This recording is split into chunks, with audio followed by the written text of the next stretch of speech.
What's up, guys? So in this video I'm going to take a break from the norm and talk about 5 cool Windows tips and tricks.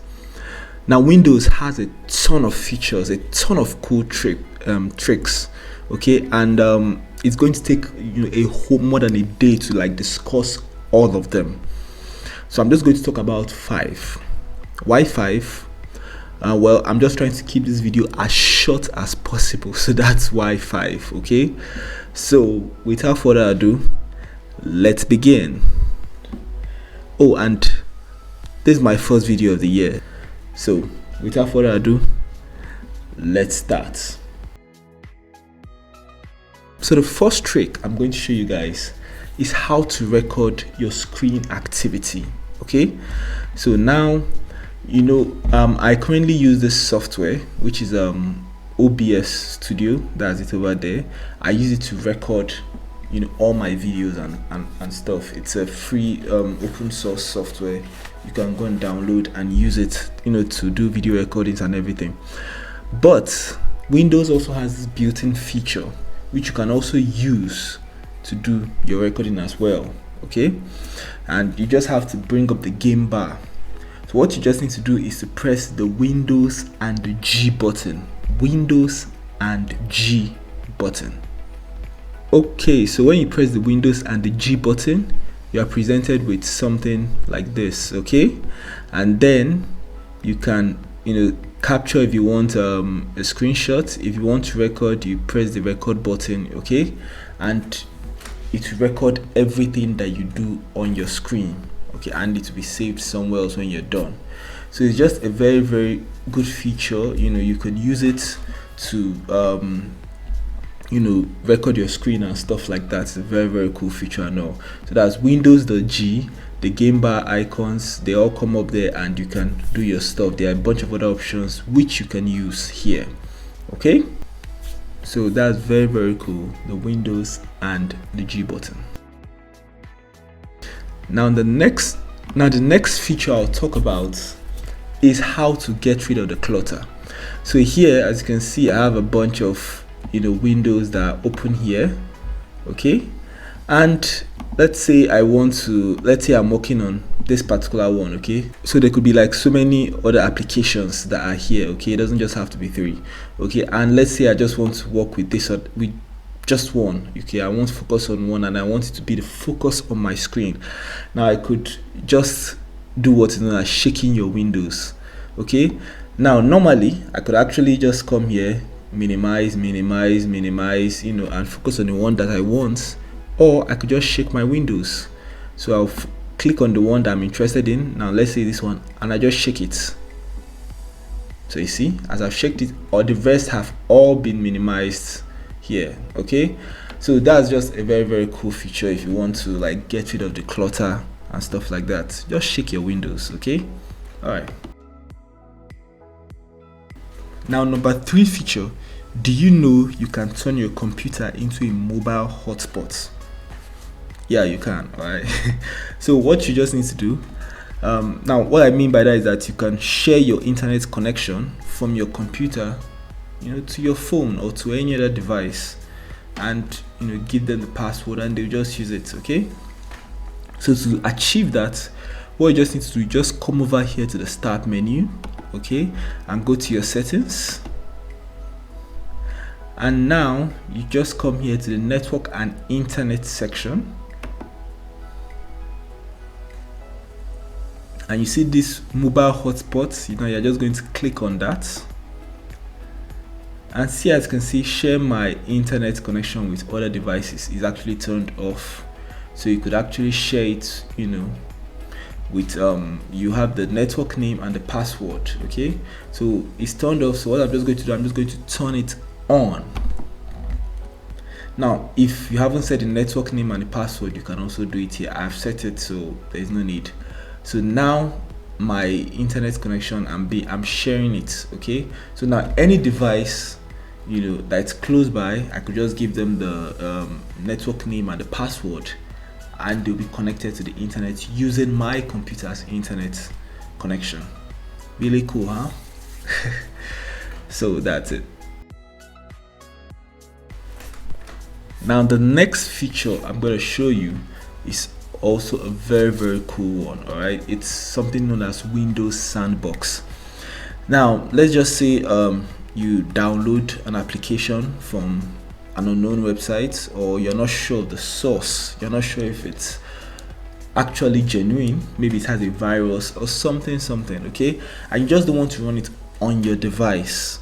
So there is this feature known as Windows Sandbox, where you can run it in a virtual environment on your system. So it's not really executing on your system, it's like executing on the virtual environment. So you could actually, analyze and see, okay, is this software malicious? Can it do anything to my system? Okay, so it's known as Windows Sandbox. So what you just need to do, just come here to the start menu and just type Sandbox. So that's it over there. Now once I click on that, the Windows Sandbox opens up. So think of it like it's a Windows 10 environment inside your Windows 10 environment, okay, but you could run all sorts of stuff inside. Now this Windows Sandbox, once you close the window, then everything gets deleted. So it's just for you to just test, okay, this stuff which I downloaded, which I want to put on my system, is it actually safe to put it on my system? So the Windows Sandbox will now tell you, okay, whether it's safe or not safe. Okay, at least you'll be able to know what exactly is it, and you will now know your next course of action. Okay, really cool. And it's taking some time, I don't know why, so I'm just gonna have to wait. So it's loaded up, and as you can see, this is the Windows Sandbox. It's a Windows inside your Windows. Okay, it's a Windows virtual environment inside your original Windows. So I could run any application. Let's say I have an application which I downloaded here. What I just need to do is just to right click, copy it, and paste it, anywhere.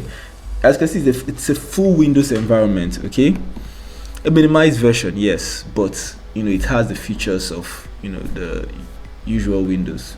Then I could copy whatever from my main system to the Windows environment, and I could run it, and I could do whatever I want to do and see whether, okay, is this really safe? Is this something I actually want to put on my main system?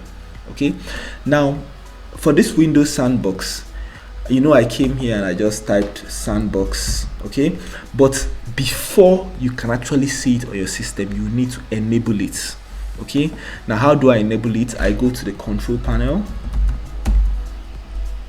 So that's it there, and I just turn the feature on or off. So I can go to programs over here. Now you see where it says turn Windows features on or off. Okay, so I'll click on that, then load up. Then I can now scroll over to the Windows Sandbox. Now as you can see, it's already turned on. I have turned it on. Okay, so if you don't see it, normally you are meant to turn it on before you actually come here and type the Sandbox. Okay, so once you have done that and type Sandbox, then you should be able to see it, and you should be able to run your programs on it and stuff like that. Okay, so it's a really cool feature. Use it to test stuff. All right, so, and once it gets deleted, now once you close the window, see what happens if I click on close. It says, are you sure you want to close Windows Sandbox? Once Windows Sandbox is closed, all of its content will be discarded and permanently lost. Okay, which makes sense, because you're just meant to run it to actually test some stuff, and once you're done, it's meant to everything is meant to get lost. Okay, so click OK. So that's it. Now the final tip I'll show you is for all those if you have like that annoying, okay, let me not say annoying, but if you have either that auntie or uncle or someone who is just kind of like a computer noob, and is always asking you for help with computer stuff. Okay, now you could use what's known as quick assist. Let's say the person is in a different state, a different location from where you are, and the person is calling you and it's like, hey, please help me out with something, or blah blah blah blah blah. Now you could use what's known as quick assist. Okay, now what you need to do is to go to Windows and just type quick assist, and that's it over there. Now you have to be connected, of course, to the internet. So as you can see, it says Microsoft Quick Assist enables two people to share a computer over a remote connection, so that one person can help solve problems on the other person's computer. Okay, so now it says get assistance. Now this is what you are going to tell the person. You're going to tell the person to go to Quick Assist. Now it says allow someone you trust to assist you by taking control of your computer. Please enter the 6-digit security code that was provided to you. Okay, so this is the code which you would give the person. All right, now if you want to this is for this area is for the person who needs the help, okay, who needs to share his or her screen. Okay, but if you are the person who is giving the help, then you need to come over here to the give assistance, assist another person over a remote connection. Then you now click on this, and it's a straightforward wizard from there. Okay, so those are I think those are the 5 cool Windows tips and all. Now, like I said, there are a ton of very cool features. Okay, but I just want to keep this video short, and it's been a while since I actually put up something. Okay, so happy new year, guys, and I wish you guys the best of everything. Okay, so if you like the video, give it a thumbs up, like, share, comment, subscribe, all those stuff. All right, so take care, guys.